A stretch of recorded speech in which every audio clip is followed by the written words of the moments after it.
ഈ രാമലീല എന്ന് പറയുന്ന സിനിമ പോലും അതായത് ഞാനെന്നൊരു ചെറുപ്പക്കാരന് ജീവിതമാവുന്നെങ്കിൽ അതിന് സിനിമ ചെയ്യാൻ കല്യാണം കഴിക്കാൻ പോലും പറ്റാത്ത അവസ്ഥയാണ്.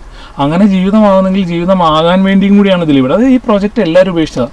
ഒരു ഘട്ടം വന്നപ്പോഴത്തേക്ക് റൈറ്റർ സച്ചേട്ടൻ പറഞ്ഞാൽ ഇനി നടക്കൂ എന്നൊരവസ്ഥയിൽ 4-5 വർഷം നടക്കും എന്നുള്ള പ്രശ്നം വന്ന് അങ്ങനെ പോയി. പിന്നെ സച്ചേട്ടൻ അനാർക്കലി ഡയറക്റ്റ് ചെയ്യാൻ പോയപ്പോഴത്തേക്ക് എന്റെ എല്ലാ ഹോപ്പും പോയതാണ്. ടോമിച്ചാനും ടോമിച്ചാനും ഒരുപാട് സിനിമകൾ, പുലിമുരുകൻ അതുമായിട്ടുള്ള തിരക്കുകളായിരുന്നു. പക്ഷെ ദിലീപ് എന്ന് പറയുന്ന ഒരു നടൻ മാത്രമാണ് ഈ സിനിമയ്ക്കകത്ത് എനിക്ക് ആ സിനിമ ഉണ്ടാക്കി തരാനായിട്ട് ഒരു പരിധി വരെ അദ്ദേഹം എടുത്തൊരു എഫർട്ട്. ഇല്ലടാ നമുക്കത് ചെയ്യാം, നിനക്ക് അങ്ങനെ ഒരു പ്രശ്നമുണ്ട്, നിനക്ക് ഇനി ഒരു ലൈഫ് ആണെന്നുണ്ടെങ്കിൽ ചെയ്യാന്ന് പറഞ്ഞു.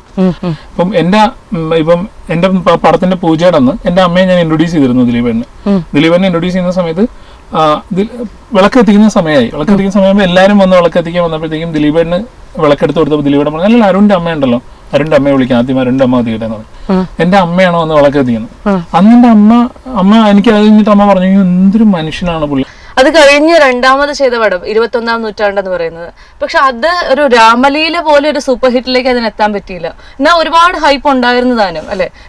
മോഹൻലാലിന്റെ മകന്റെ ചിത്രം, അങ്ങനെയൊക്കെയുള്ള പലതരത്തിലുള്ള ഹൈപ്പുകൾ, രാമലീലയ്ക്ക് ശേഷം അരുൺ ഗോപി വരുന്ന ചിത്രം, അങ്ങനെയൊക്കെയുള്ള ഒരുപാട് കാര്യങ്ങൾ ഉണ്ടായിരുന്നു. അപ്പൊ ഒരു ഡയറക്ടറിന്റെ പോയിന്റ് ഓഫ് വ്യൂവിൽ എന്താണ് ആ പടത്തിന്റെ അത്രമാത്രം ഉയരത്തിലേക്ക് എത്താൻ ആ പടത്തിന് സാധിക്കാതിരുന്നത്? അല്ല, അത് ഈ പറഞ്ഞ പോലെ അതൊരു എന്തുകൊണ്ടാണെന്ന് വെച്ച് കഴിഞ്ഞാൽ ഒത്തിരി കാര്യങ്ങളുണ്ട്.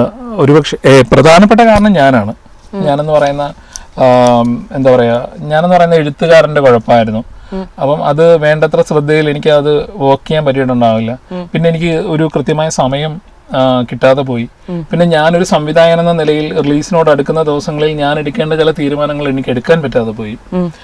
പൂർണ്ണമായും എന്റെ മാത്രം മിസ്റ്റേക്കാണ് ആ സിനിമ. അത് എല്ലാ രീതിയിലും സപ്പോർട്ട് ചെയ്തൊരു പ്രൊഡ്യൂസർ, എനിക്ക് എല്ലാ സൗകര്യങ്ങളും ചെയ്തു തന്ന ഒരു പ്രൊഡ്യൂസർ, ഞാൻ എന്ത് പറഞ്ഞാലും അതിന് ഒപ്പം നിൽക്കുന്ന ഒരു നായകൻ, അതിനൊപ്പം നിൽക്കുന്ന ഒരു ക്രൂ, എല്ലാം എന്റെ കൈകളിലായിരുന്നു ആക്ച്വലി.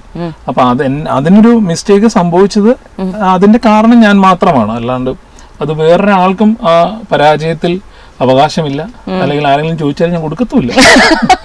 അതുകൊണ്ട് അല്ല, ഇങ്ങനെയൊരു സിനിമ ഇൻഡസ്ട്രി, സൗമ്യക്ക് യാതൊരു പരിചയമില്ലാത്ത ഇൻഡസ്ട്രി എന്ന് പറഞ്ഞു. അപ്പൊ ഇങ്ങനെ നായകനെ ചുറ്റിപ്പറ്റി പലതരത്തിലുള്ള ഗോസിപ്പുകളും കേൾക്കുമല്ലോ. അത്തരം ഗോസിപ്പുകളോടൊക്കെ എങ്ങനെയാണ്? ഗോസിപ്പുകളൊന്നും ഞാൻ കേട്ടിട്ടില്ലേ. ഇനി അതൊന്നും പറഞ്ഞ് എന്റെ ജീവിതത്തിലെ ഏറ്റവും വലിയ പുണ്യം എന്താണെന്നറിയാം, ഈ കൊച്ചിന് ഫേസ്ബുക്ക് ഇല്ല, ഇൻസ്റ്റാഗ്രാം ഇല്ല. ഞാൻ ഒരുപാട് നിർബന്ധിച്ചിട്ട് വാട്സപ്പ് എന്നെ സ്വന്തം ഫോണിൽ ഡൗൺലോഡ് ചെയ്തു. വളരെ സമാധാനത്തോട് ജീവിക്കുന്ന കുട്ടിയാ.